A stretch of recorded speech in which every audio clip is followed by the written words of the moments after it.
Muito boa noite a todos e todas, a você que nos acompanha na página oficial do Movimento de Resgate Nacional. Eu sou Lucas Álvares e você está conosco no Boa Noite Morena, um espaço onde nós vamos semanalmente discutir grandes problemas nacionais, mas também apresentar soluções nesse momento grave de crise que o Brasil atravessa. Crise social, crise econômica, crise sanitária, caos na saúde, hospitais públicos e privados absolutamente abarrotados, uma campanha de vacinação que caminha a passos de tartaruga, enquanto em outros países expressivos, vou citar o exemplo de Israel, nós já temos quase 20% da população imunizada, portanto, o que não falta é assunto para ser discutido aqui nas próximas semanas, e nem soluções a serem propostas, porque nós estudamos a fundo todos esses temas e vamos apresentar soluções, ideias para o Brasil sair da crise. Por isso, minha gente, eu quero cumprimentar nessa noite de quinta-feira, de verão, um calor danado aqui no Rio de Janeiro, os três companheiros do Movimento de Resgate Nacional que vão participar dessa estreia do Boa Noite Morena. Comigo aqui nessa noite, Silvio Gouveia, Marcos Andrade e Erivaldo Jovino, todos trabalhadores integrantes do Movimento de Resgate Nacional, estudiosos dos problemas do Brasil e das grandes questões que envolvem a vida nacional e a realidade dos trabalhadores. Queria começar pelo Silvio Gouveia. Boa noite, Silvio, é um prazer ter você.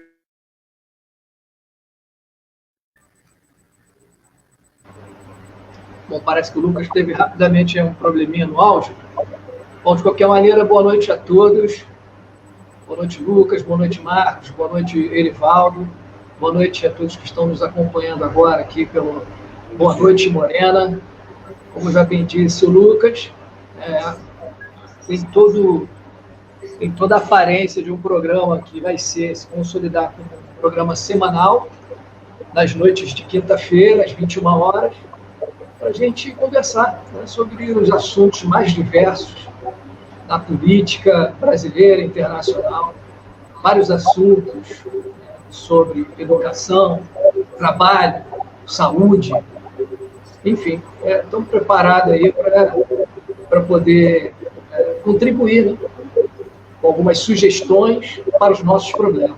Eu acredito que a partir desse programa que nós estamos iniciando hoje, nós vamos poder contribuir com a sociedade brasileira na busca de resolver os nossos problemas, primeiramente.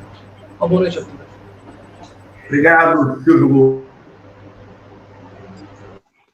Boa noite ao companheiro Marcos Andrade, também conosco aqui ao vivo no Boa Noite Morena. Boa noite, Marcos. Boa noite, pessoal. Vocês estão me ouvindo bem? Estamos aqui hoje à noite, ao vivo, Movimento de Resgate Nacional, Morena. Queremos trazer aqui uma mensagem de esperança. Saúdo aí as pessoas que estão nos assistindo, o Cleiton, a Rita. Boa noite a todos os espectadores. Queremos realmente trazer uma mensagem de esperança para o povo brasileiro. Obrigado. Obrigado, Silvio. Obrigado, Lucas. E uma saudação também ao nosso companheiro Erivaldo. Quero complementar, Marcos, aqui enviando os nossos cumprimentos também ao Charles Nascimento, ao Carlos José de Souza, que estão participando aqui pela nossa fanpage, pela nossa página, né, para usar um termo nacional, no Facebook. Quero cumprimentar também, nessa noite de quinta-feira, o nosso companheiro trabalhador, Erivaldo Jovino, diretamente do leste fluminense, porque eu não sei se ele está hoje em Niterói ou se está em São Gonçalo. Boa noite, Erivaldo, é uma satisfação sempre ter você aqui conosco. Boa noite a todos, os companheiros Lucas, companheiro Silvio, Marcos, a todos que estão nos assistindo aí ao vivo. É um prazer imenso compartilhar esse momento com vocês. Um embrião de um grande projeto, né, que, a meu ver, a gente ousa não só mudar, não só apontar os erros, né, os desmandos da nossa política, mas também eu acho que nós usamos também apontar soluções, né? Buscar, não só buscar, discutir, mas também apontar soluções para os problemas estruturais do nosso país. E hoje, como lembrou bem o nosso companheiro Lucas, né, os três principais problemas que nos assolam nesse momento, que é a crise de desemprego, né, o desemprego assolando os lares dos brasileiros, de uma maneira geral, a crise sanitária, né, que infelizmente não, ao invés de estar sendo combatida com firmeza, né, pelas principais autoridades, eles deixam isso em segundo plano, fazendo com que grande parte da população, principalmente mais humilde, que não tem recursos, sofra vendo seus entes queridos morrer. E a terceira, que é interligada a isso, é uma crise social que, infelizmente, só agrava essas duas questões. Se você tem emprego, você busca se cuidar mais, né?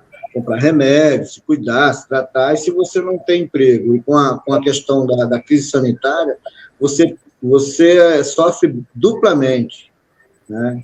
Então, o saldo aí a todos, estamos aí para contribuir, né, e para fortalecer esse movimento ainda mais.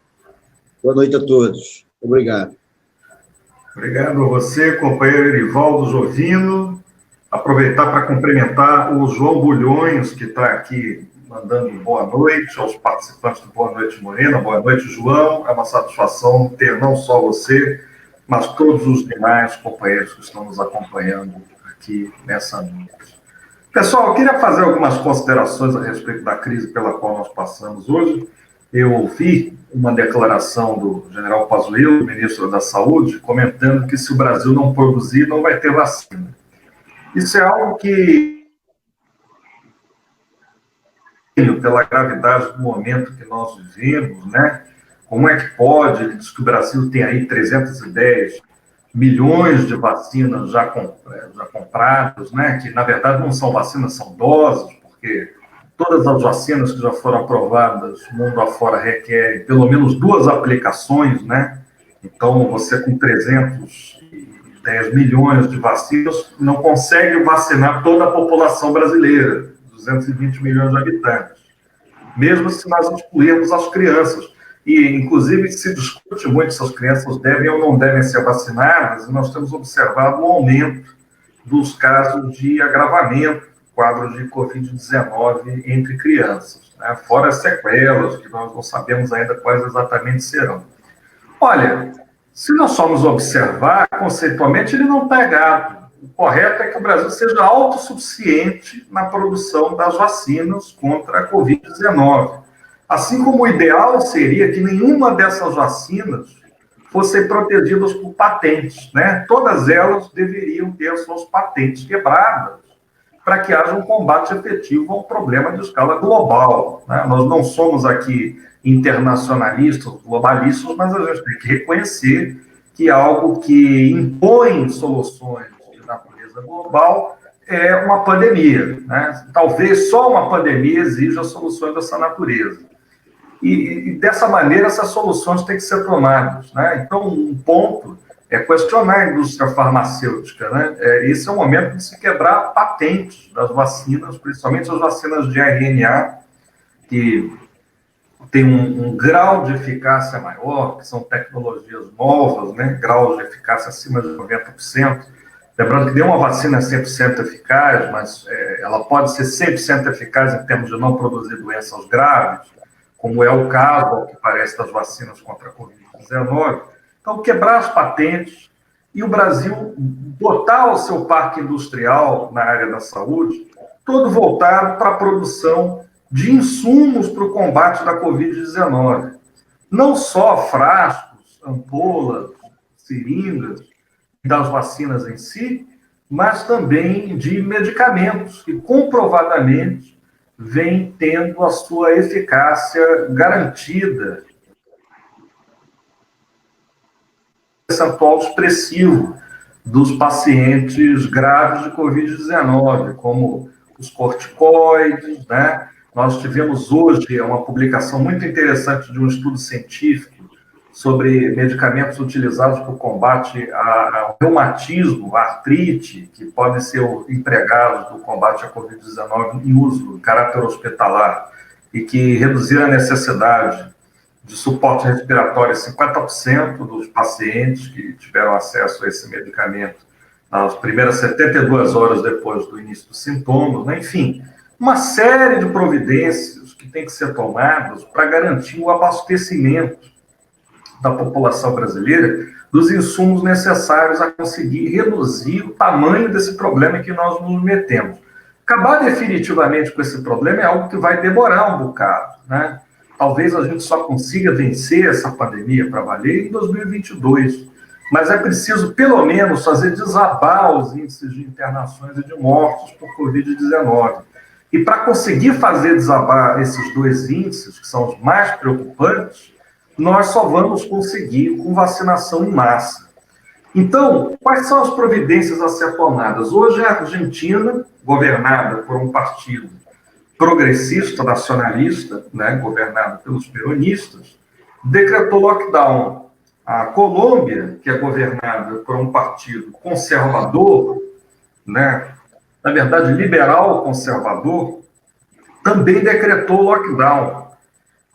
E como o Brasil deve reagir diante dessa questão? Ora, nós temos 220 milhões de habitantes. Quanto mais o vírus circula, mais nós abrimos brechas para que ele sofra mutações e drible as vacinas. De modo a que é importante manter a taxa de contágio mais baixa para evitar que essas mutações continuem aparecendo e acabem atrasando os nossos esforços com as vacinas.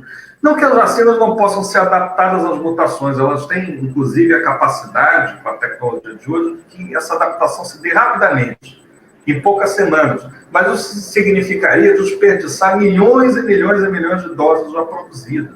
Então, é preciso fechar de novo as atividades não essenciais. Não há vagas nos hospitais. E qual é a contrapartida? O Estado tem que entrar com o seu poder de promover a indução da economia e também de transferir diretamente renda com a função de auxílio emergencial para tempo suficiente para que a campanha de vacinação possa andar a ponto de nós chegarmos a uma imunidade coletiva por índices de vacinação elevados ali. Fala-se 70%, 80% da população vacinada para que haja imunidade coletiva no Brasil. Então, não dá para a gente sair dessa situação, não dá para nós termos uma solução para essa situação sem a atuação pesada do Estado. O Estado precisa atuar para garantir que as medidas de controle sanitário, o fechamento da economia, sejam de fato cumpridas. O Estado precisa atuar para bancar os mais vulneráveis, que não conseguem trabalhar à distância, durante o período que for necessário, e o Estado tem que atuar para produzir aquilo que somente o Estado é capaz de produzir. Uma campanha nacional efetiva de vacinação, que seja uma estratégia coletiva de saúde pública. Ou seja, com todos os brasileiros tendo acesso às suas doses das diferentes vacinas contra a Covid-19. Isso é imprivatizável, porque é absolutamente ineficaz se não atingir a população como um todo. Vocês viram hoje dados muito interessantes, muito bons apresentados pelo Instituto Butantan. Eu tenho maior respeito pelo trabalho do Instituto Butantan. Da eficácia da vacina chinesa, da Coronavac, né, que está sendo produzida aqui no Brasil, nos laboratórios do Butantan, que são referência já na produção de variadas vacinas há décadas, né? Então, é um laboratório público de caráter insuspeito, com grande credibilidade. Ele não é federal, ele pertence ao governo do Estado de São Paulo, mas é um laboratório público, né? Então, essa vacina, ela tem uma taxa de eficácia de 78%, 22% dos vacinados nos testes contraíram o SARS-CoV-2. ainda que não tenham apresentado sintomas ou tenham apresentado sintomas leves. Ninguém precisou ser internado, ninguém morreu entre os que tomaram a vacina. Mas a gente não sabe se essas pessoas que não desenvolveram uma doença grave podem transmitir para outras que ainda não foram vacinadas. Por isso que é importante vacinar todo mundo, para que a gente tenha uma taxa de cobertura, um índice de brasileiros vacinados que faça aquele em quem a vacina não fez efeito ser protegido pela coletividade para a qual 70%, 80% das pessoas a vacina fez efeito. É isso que é uma estratégia coletiva de saúde.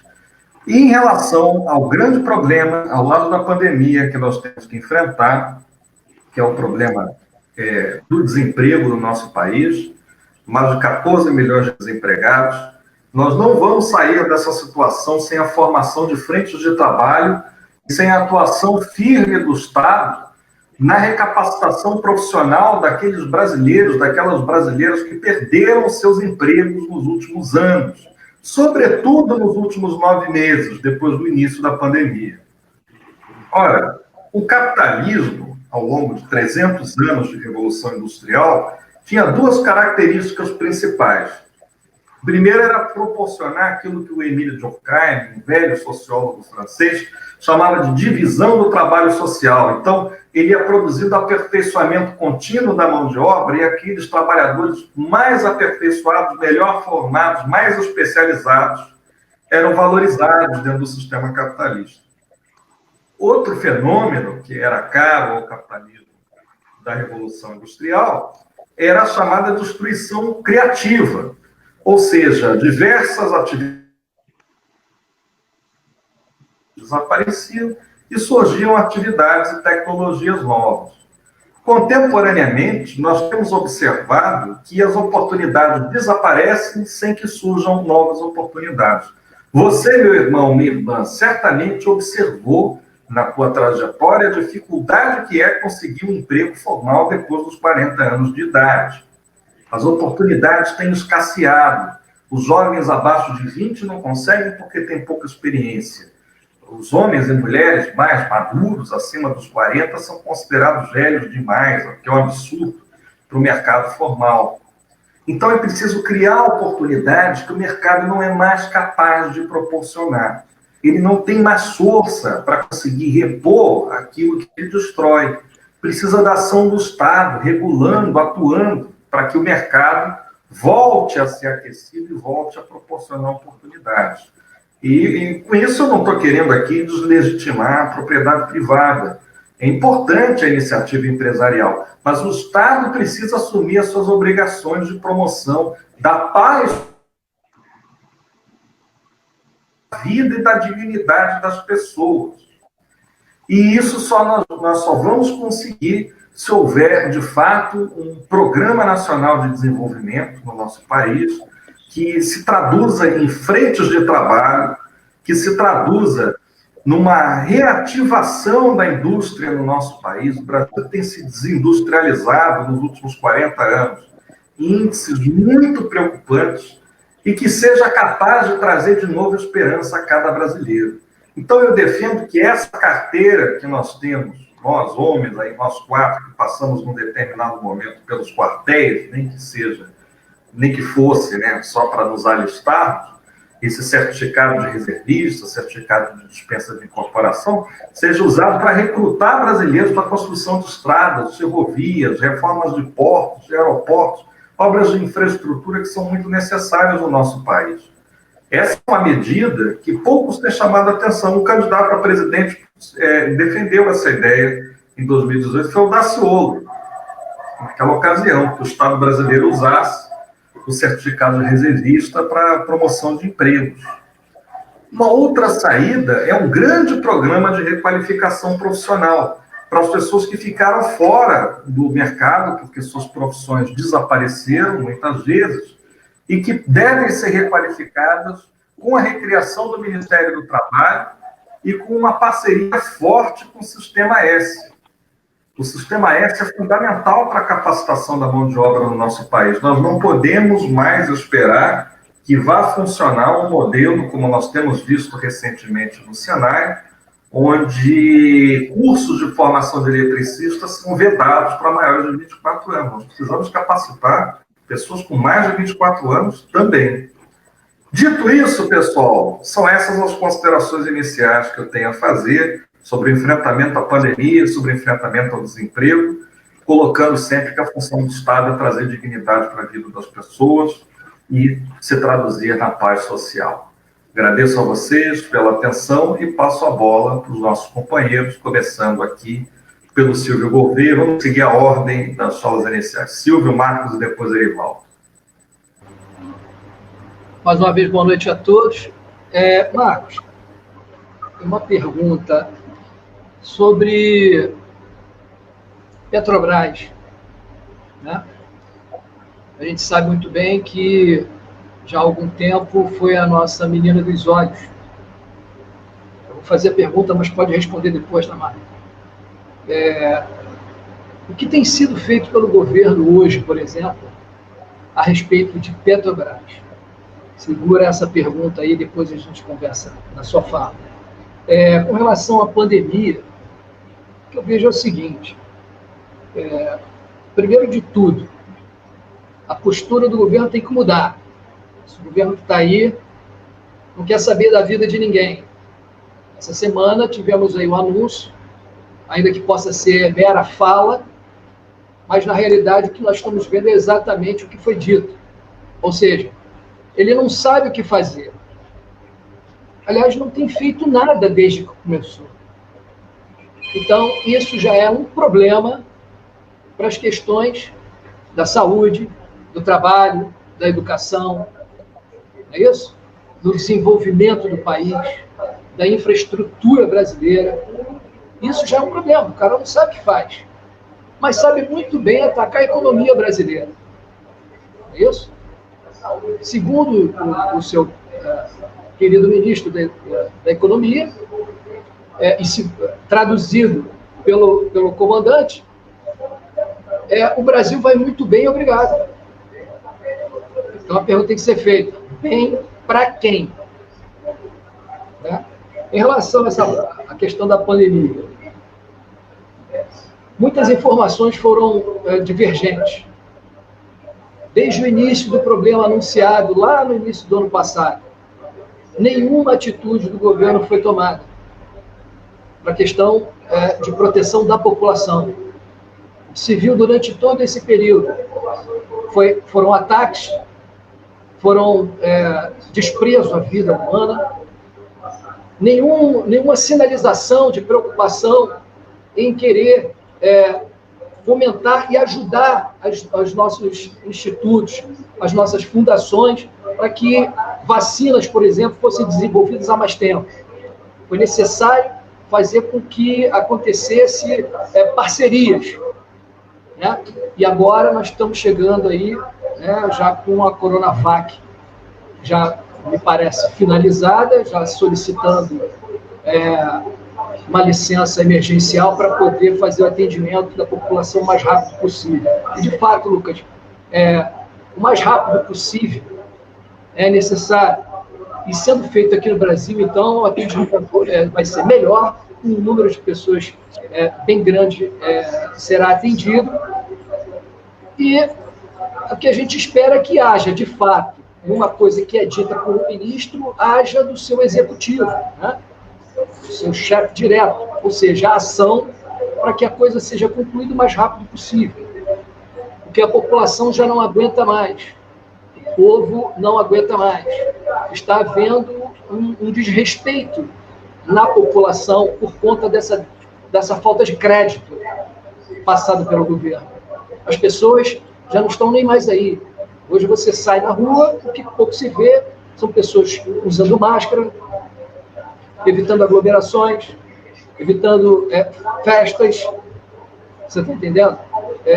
Enfim, é necessário a mudança de comportamento do governo para que comece, de fato, um trabalho sério para combater a Covid-19. Tem que ser feito isso, já que não foi feito lá no início, na chegada desse vírus aqui, já que a vacina está sendo, pelo jeito, deve ser liberada, já que ela já está aí, vamos torcer para que haja uma mudança de comportamento e de mentalidade no governo, para que essas ações possam ser executadas o mais rápido possível. A economia brasileira precisa ser mexida de novo. É necessário que novos postos de trabalho sejam produzidos. Mas, para isso, é necessário que haja segurança sanitária. Então, não adianta, é uma coisa vinculada à outra. A experiência nos mostrou no ano passado. É preciso que haja uma responsabilidade em relação à questão da vacinação da população brasileira, para que haja confiança e um resultado que possibilite a volta do trabalhador de uma maneira normal, de uma maneira tranquila, e a economia brasileira volte a girar. Agora, independente disso, ainda assim vamos depender, para a questão econômica do país e de trabalho, também de uma mudança de postura. Porque o que a gente tem visto durante todo esse tempo, desde 2018, ou melhor, 19 para cá, o que a gente tem visto nesse governo não foi nada, conforme ele mesmo disse. Eu sinceramente, não percebi a mudança em questões de trabalho para o cidadão brasileiro. Eu não percebi isso. O que se vê é incertezas junto à questão sanitária, que faz com que a pessoa ela não sabe se fica em casa se protegendo ou se sai para trabalhar para sustentar a família. Gerando uma série de distúrbios na questão trabalhista, de emprego. Né? Assim, vamos citar um exemplo aqui bem claro. Eu estou praticamente, se a gente contar de agora, um ano para trás, sem trabalhar, aproximadamente 7 a 8 meses. Eu sou taxista. Né? Por quê? Porque eu sei que em volta de mim existem pessoas que eu preciso de ter cuidados. Eu saindo para trabalhar, eu passo a ser uma ameaça. E eu posso também sofrer de novo com isso. Então, só um exemplo assim, bem simples. Né?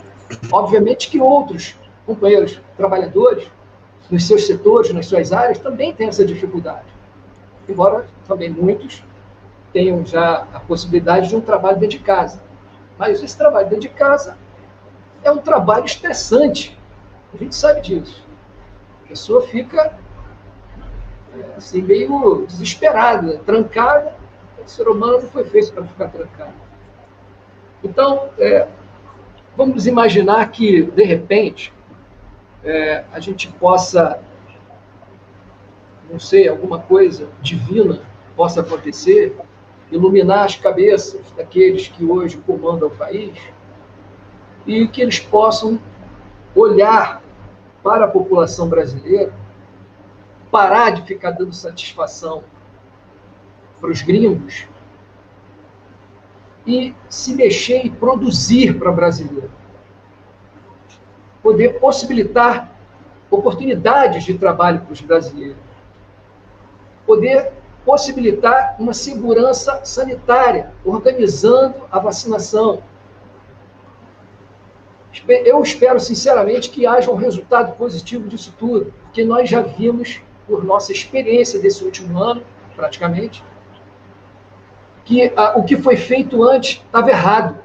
Então, nós podemos fazer diferente agora. Então, eu torço para que as cabeças responsáveis por isso possam serem iluminadas e executarem essa tarefa pesada, difícil, mas necessária, que é dar tranquilidade ao brasileiro de poder ter sua vacina e seu trabalho. Ok? Bom, eu vou passar a bola aqui para o nosso companheiro, acho que na ordem foi o Marcos. Ok? Obrigado, boa noite. Boa noite, pessoal. Mais uma vez, agradecer aí a todos aqueles que estão nos assistindo, talvez nesse momento, ao vivo, ou aqueles que posteriormente entraram na nossa página, na página do Movimento de Resgate Nacional, Morena, e agora estão com oportunidade de ver. Se você está assistindo ao vivo, mande a sua pergunta, a gente vai ter prazer assim, de debater. Estamos no início de um ano de 2021. Passamos aí pelo período que é chamado de período festivo, mas esse último período, né, de final de ano não foi assim tão festivo, porque muitas famílias estão enlutadas. Em números oficiais, chegamos a 200 mil mortos pela Covid. Então, se esse é o caso da sua família, nós, do Movimento de Resgate Nacional, queremos dizer que nós estamos solidários com a sua dor. Estamos solidários com a dor da sua família. Talvez a sua família tenha tido a felicidade de não ter sofrido nenhuma perda de um ente querido por conta da Covid-19. Mas, assim, talvez na sua família haja alguém desempregado nesse momento. Talvez a ceia de final de ano não foi uma ceia tão farta por conta do desemprego, ou lembrando aí o que o nosso colega Silvio falou, né? O Silvio é um trabalhador autônomo, é um prestador de serviço. Talvez a sua atividade tenha sido prejudicada, né? A atividade de você, meu amigo, minha amiga, que está nesse momento assistindo o nosso programa. Talvez a sua atividade profissional tenha sido prejudicada por conta desse momento da pandemia. E com isso, a sua ceia de Natal, talvez, ou mesmo aquela refeição em família para marcar a virada do ano, talvez não tenha sido assim tão farta como a de outros anos. Talvez você esteja em outro caso ainda. Talvez você não tenha tido a felicidade de não perder nenhum ente querido. Talvez a sua atividade profissional, né, não tenha sido assim extremamente impactada a ponto de você perder o emprego, ou de alguma outra forma você perdeu os rendimentos do seu trabalho. Mas ainda assim você foi impactado com o aumento de preços, o aumento de preço dos combustíveis, o aumento de preço dos alimentos. Talvez você esteja hoje com dificuldade de pagar um aluguel, de pagar a prestação de um financiamento habitacional. Então, assim, muitos brasileiros estão sendo, nesse momento, acometidos por diversos problemas. Então, nós queremos agora trazer uma mensagem de esperança para você, meu amigo, minha amiga que está assistindo agora, e dizer para você, você brasileiro, você brasileira, você que reside nesse país, você reside num país que é um país muito rico, que é um país próspero, um país que é invejado por outros países do mundo pela sua natureza, pelas suas terras férteis, pelos seus rios, pela quantidade de água potável, pela riqueza mineral, pelo petróleo que produz. Você vive num país rico. E a pergunta é, por que se nós vivemos num país rico, Por que existe tanta miséria? Por que existe desemprego? Alguma coisa errada está acontecendo.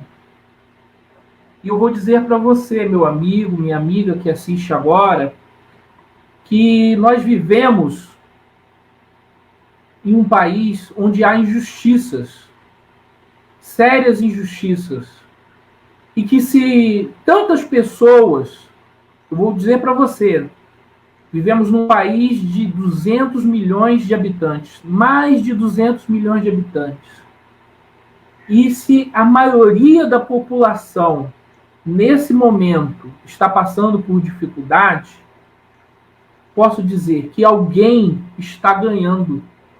Alguém está ganhando. E alguém está retirando do seu trabalho, do seu esforço, para colocar no seu bolso. Então, se você é trabalhador, se você é trabalhadora, está nesse momento passando por dificuldades, saiba que os bancos privados desse país estão lucrando milhões, centenas e centenas de milhões de reais. Num ano em que tantos passaram por tantos problemas, os bancos não deixaram de lucrar.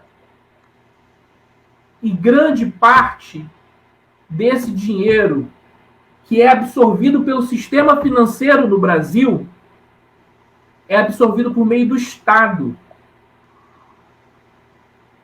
É um Estado que paga dívidas, que são dívidas completamente injustas. São dívidas que não são transparentes, que não são auditadas. Então, você, trabalhador, você, trabalhadora, sofre com uma enorme carga tributária, né? Uma carga tributária que está incidindo diretamente no preço do alimento, uma carga tributária que está incidindo diretamente no preço do combustível, uma carga tributária que está incidindo diretamente no preço de várias mercadorias, inclusive de medicamentos que são tão necessários nesse momento de pandemia. Então, nós trabalhadores, estamos sendo assaltados. E quem está por trás desse assalto ao Estado brasileiro são principalmente os principais bancos privados desse país. É o Santander, é o Itaú, é o Bradesco. São os principais responsáveis pela miséria do povo brasileiro. Nós temos que dizer isso com todas as letras. Então, você trabalhador, você trabalhadora, precisa saber que você hoje poderia ter uma mesa muito mais farta para poder desfrutar com a sua família nesse momento de dificuldade. Né? Um encontro familiar com uma mesa farta poderia ser assim, um momento de conforto para a família, né? Que já está com dificuldade de se encontrar, de se reunir por conta da pandemia e ainda vive o drama de não ter uma mesa farta. O Brasil tem 200 milhões de pessoas, mas ele consegue sustentar, o Brasil produz alimentos que alimenta mais de 5 Brasis, mais de 1 bilhão de pessoas. Então, assim, como é que os nossos compatriotas podem estar passando... Nós temos, sim, temos brasileiros, irmãos e irmãs nossos, que estão passando fome. Sim, estão passando fome. Isso é um absurdo. Num país que alimenta o mundo, que alimenta a Europa, que alimenta a América do Norte, que em grande parte alimenta a Ásia. Como que nossos irmãos e irmãs brasileiros podem até mesmo passar fome? É um absurdo isso. Então, assim, uma das propostas do Movimento de Resgate Nacional é o subsídio. É claro que a gente assim é a favor de programas emergenciais de renda mínima, porque o brasileiro precisa do dinheiro na mão para pagar determinadas despesas.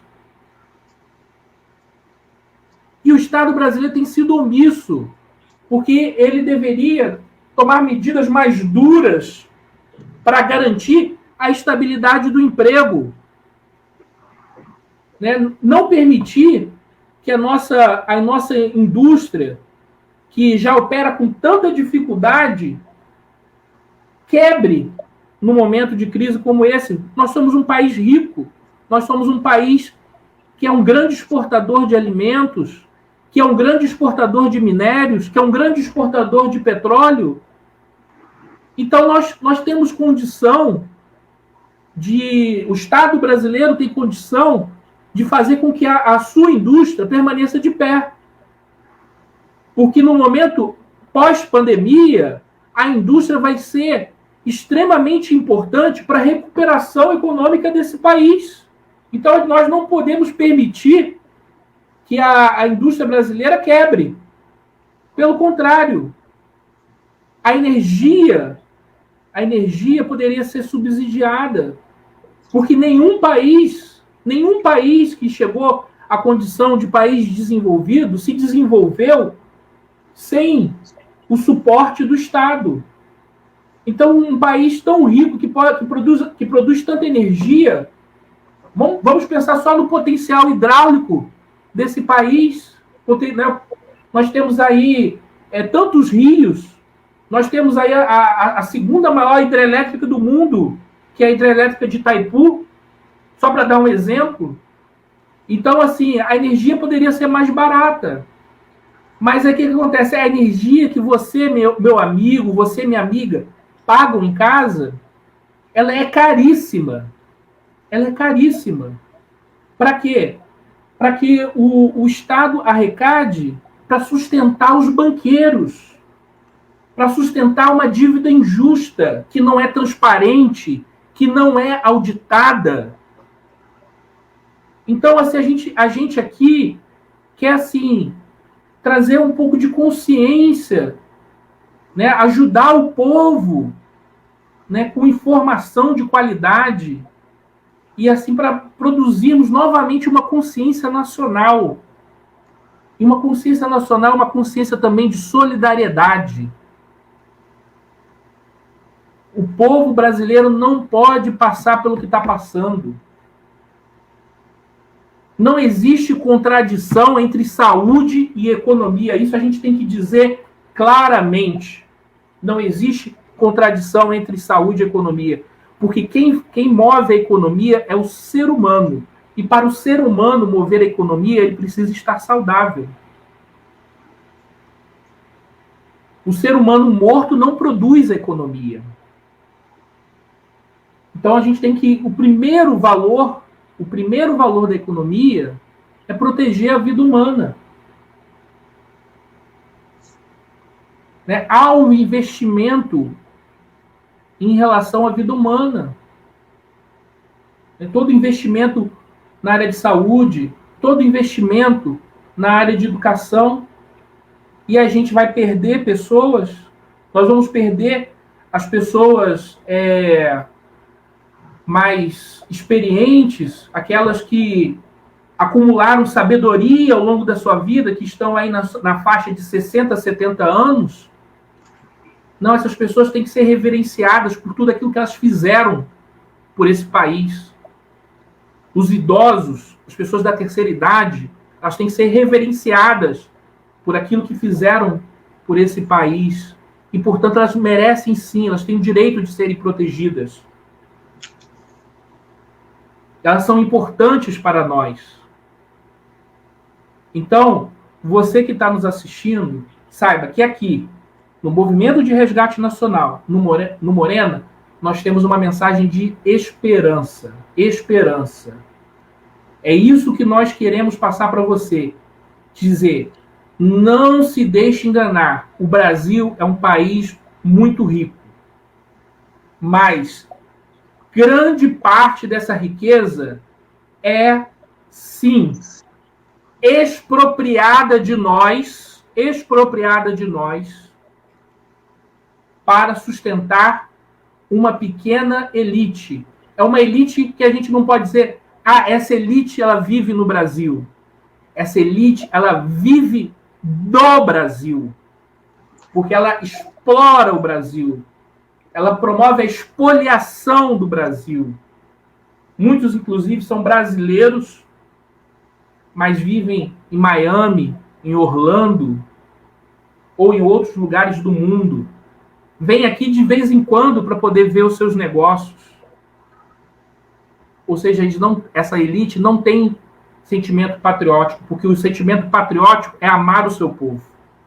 Então, a gente quer dizer que você que está agora, nesse momento, pagando caro por alimento, pagando caro por eletricidade, pagando caro por combustível, você está sendo expropriado. E assim, você tem direito a viver uma vida mais digna com o seu salário, com aquilo que você ganha. E se nesse momento de pandemia você não tem condição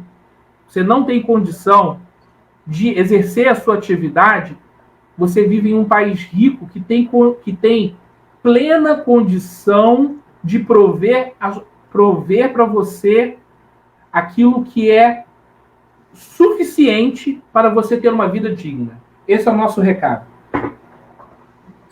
Obrigado, Narco. Agora, tem alguém com o microfone aberto aí? Está fazendo som aqui no fundo da minha fala. Pessoal, já vamos nos encaminhando para o final da nossa transmissão, né? Nós combinamos de encerrar essa primeira transmissão às 21 horas, por isso eu queria passar a palavra para o companheiro Erivaldo Jovino para fazer a sua fala ao público que nos acompanha aqui na página do Morena. Boa noite, Erivaldo. Boa noite mais uma vez, os companheiros Marcos, Lucas, Silvio, a todos que nos ouvem aí atentamente. Para mim é uma honra estar participando dessa live ao vivo com vocês. Para fechar, eu pontuei aqui duas situações que, a meu ver, é a junção do que há de pior no capitalismo, né? No que há de pior que a gente acompanha nesses sistemas escorchantes, né? Sanguessugas, né? Como citou aí o nosso companheiro Marcos, né? Que historicamente, infelizmente, e literalmente, minam toda a riqueza do país, toda a fonte de renda, toda a produção, né? Então, em que sentido eu acho que é o que há de pior, esse momento que vivemos, em tese, leia-se o que há de pior no capitalismo, porque é a questão do lucro pelo lucro em qualquer situação, milhares e milhares de pessoas morrendo, e, infelizmente, esse governo que está aí contribuiu e está contribuindo muito para isso, porque a questão do emprego ela está intimamente ligada com a questão do bem-estar, como o Marcos falou, da comida, a começar pela comida na mesa. Logo, se o trabalhador não tem comida ou tem acesso a pouca comida, ele não está se alimentando bem. A família não está se alimentando bem. Então, e quando o governo, nas suas determinadas ações, em menor ou maior grau, contribui, por exemplo, quebrando o nosso parque industrial, né, transformando o país, aos poucos, num país quase que predominantemente agrário, né, voltando a produzir grãos em maior escala para vender para fora, né, o desmonte, né, das grandes estruturas de emprego, mais recentemente com a questão da Lava Jato, né, que isso aí, só no setor industrial, no caso a indústria da construção civil, tirou mais de 500 mil empregos, né? E o governo parece que está meio atordoado, que não está atento a isso. E uma outra coisa que passa desapercebido como o Marcos colocou aí, a quantidade de fuga de capitais que poderiam estar produzindo alguma coisa aqui, produzindo empregos, gerando empregos, é imensa, é inimaginável a quantidade de, eu diria até bilhões e bilhões de reais que essas empresas sugam do nosso povo, da nossa força de trabalho, e mandam lá para fora. Então, isso também, infelizmente, gera emprego. A outra questão, que também é o que há de pior no capitalismo, em relação à pandemia, né, que em nenhum momento as grandes empresas, os grandes empresários, apesar de que tem aí esses programas aí né, do bom mocismo e tal, que está contribuindo, está nada, entendeu? Os bancos, principalmente, estão sugando ainda mais o povo, as poucas empresas pequenas e médias que tentam sobreviver, né? E aí o povo trabalhando, grande parte do setor produtivo trabalhando para sustentar os bancos. Uma situação que lembra até um pouco, eu posso estar exagerando, uma calamidade que o mundo viveu no pós-guerra, né, Segunda Guerra Mundial. Outra questão também que eu pontuei aqui é em relação aos comerciantes locais, principalmente os grandes empresários do setor de distribuição de alimentos, né? Que numa situação que o povo tem menos dinheiro para comprar comida, eles aumentam os produtos, a maior parte dos produtos da cesta básica, né? Em coisas sem imaginável, né? Porque um empresário, geralmente nos países desenvolvidos, né, quando há uma calamidade dessas proporções, os alimentos barateiam, porque com menos dinheiro o povo vai comprar mais, vai continuar se sustentando o setor. Aqui no Brasil é o contrário. Parece que quanto pior a desgraça, desculpa o termo, para eles é melhor, né? E aí também entra o setor que passa por muita gente como um bom mocinho e tal, que é o setor agrário do país, que produz, não, a gente tem que reconhecer que talvez o único que ainda não teve assim, um desgaste tão grande em relação ao desemprego. Mas aí eles preferem vender grande parte da sua produção para fora, lucrando aí com o boom do dólar, né? Do que sustentar seu próprio povo, do que manter pelo menos uma metade dessa produção aqui dentro do país. Então, isso é uma questão do capitalismo, é a briga pelo lucro, a luta pelo lucro. Se vai morrer milhares, problema. Se a família antes consumia 10 quilos de arroz, agora só consome 5, problema. Entendeu? Então, isso E também até o setor, né, que produz essa vacina aí, medicamentos e tal, incluindo, né, os aproveitadores de plantão dos próprios governantes corruptos, que lucraram, e ainda tem alguns lucrando com isso, a questão recente aí da montagem de hospitais de campanha que não serviram para quase nada, né, em vez de recuperar as dezenas, centenas de hospitais do país afora, inoperantes, parados, desativados, que podiam muito bem recuperar esses prédios públicos e retomar de forma até mais rápida, porque a estrutura já existia lá, como existem vários, inclusive aqui no estado do Rio de Janeiro, vários hospitais fechados, né, já com a estrutura pronta, só fazer uma reforma e vir os equipamentos, mas não. Prefiro gastar milhões e milhões de reais num sistema que não, a meu ver, não serviu para muita coisa. Inclusive essa briga aí, né, das vacinas aí, grandes farmacêuticas mundiais, que vão com certeza lucrar com isso. É tanto que até agora, não sei se eu estou errado, não permitiram a quebra das patentes. Então, ou seja, esses grandes laboratórios mundiais aí que estão por trás aí dessas vacinas aí que estão em fase aí de teste, outras já estão sendo aplicadas no mundo, são de grandes multinacionais da saúde. Então, infelizmente, é o que o Marcos falou. A gente só vai tomar as rédeas desse país novamente quando a gente reconhecer o nosso próprio valor como pessoa, como cidadão, como trabalhador, homem, mulher, estudante, e talvez mudar, né? Esse é o maior objetivo do Morena, é mudar essa mentalidade, é tentar resgatar no povo um direito que há muitos já nem lembram mais disso, o direito de reivindicar, de brigar por seus direitos, o direito de reclamar, de se fazer valer seu direito, em todos os sentidos. Obrigado aí, meus amigos. Obrigado, Erivaldo, obrigado, Marcos, obrigado, Silvio. Pessoal, nós vamos terminando por aqui essa primeira edição do Boa Noite Morena.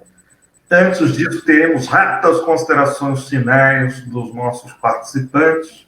Vou pedir 1 minuto para cada um, para que a gente possa encerrar essa nossa primeira transmissão dentro do tempo previsto, agradecendo a todos vocês que participaram da nossa transmissão, que assistiram, mandar um abraço aqui para o Paulo Araújo, para o José Roberto Perozin, para o João Bulhões, para o Charles Nascimento, para o Cleiton Lira, para o Carlos José de Souza, para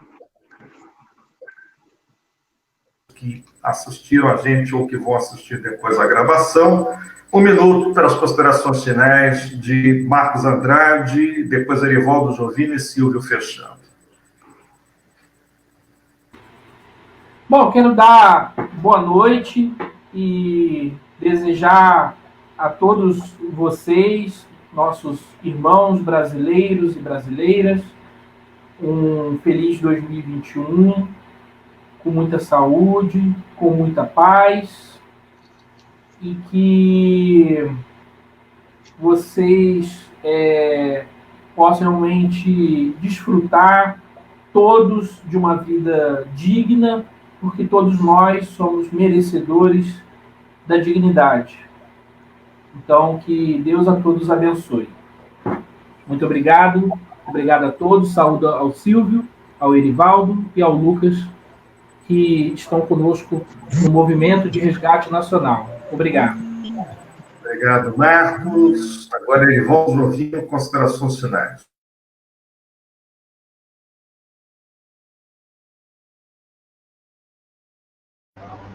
O Erivaldo deu uma congelada aí. Erivaldo congelou, não estou conseguindo ouvir o Erivaldo. Silvio, 1 minuto para suas considerações finais. Enquanto o Erivaldo arruma. Beleza, Lucas.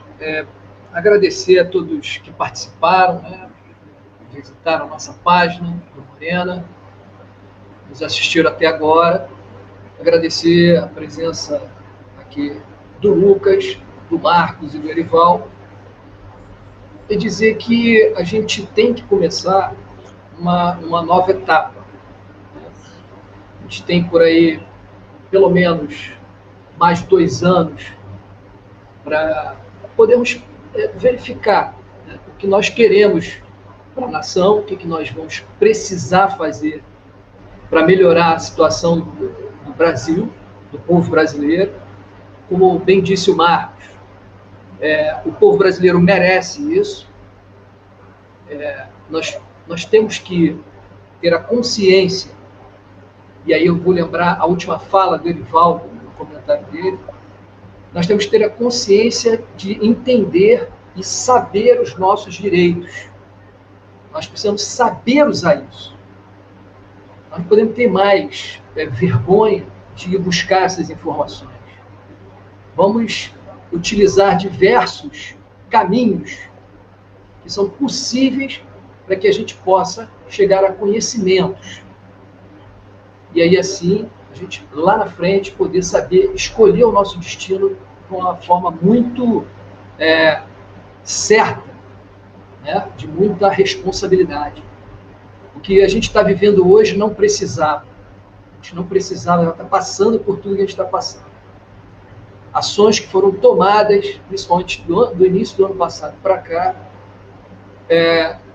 assim, associando o que a gente já estava vivendo antes, fizeram com que a gente chegasse num momento deprimente, de país, de estado, de município. Então, o que eu peço é que aqueles que estiveram com a gente até agora e que futuramente aqueles que puderem assistir o nosso vídeo, tenho a certeza que toda quinta-feira nós estaremos aqui para um grande bate-papo, para a gente trocar ideias e a gente tentar buscar uma solução interessante para o povo brasileiro daqui por diante. Muito obrigado a todos e uma boa noite. Boa noite, Morena. Boa noite, Silvio. Erivaldo Jovino, considerações finais, rapidinho, que a gente já está estourando o tempo. Bom, eu tentar ser o mais rápido possível, a internet não está muito boa. Estão me ouvindo? Só repetir, né, que o povo brasileiro como todo, homens, mulheres, trabalhadores, movimentos sociais, estudantes, idosos, incutam no seu âmago esse desejo, né, de mudança, esse desejo de resgate do nosso país como um país livre, soberano, democrático, igualitário, porque isso está sendo tomado de nós. E muita gente não está nem percebendo isso, entendeu? E isso vai ser um baque futuro, não só em nós, que estamos aqui vivendo, tentando mudar, brigando a briga da formiguinha contra o elefante. Mas isso vai ser muito ruim, principalmente para nossos filhos e netos. E não é esse Brasil que eu quero deixar para meus filhos e netos. Muito obrigado, gente. Uma boa noite. Boa noite, Erivaldo. Quero cumprimentar você que assistiu a essa hora de transmissão, agradecer novamente ao Marcos Andrade, ao Silvio Gouveia, ao Erivaldo Jovino. E nós voltamos numa próxima oportunidade, numa quinta-feira, às 21 horas, com mais um Boa Noite, Morena.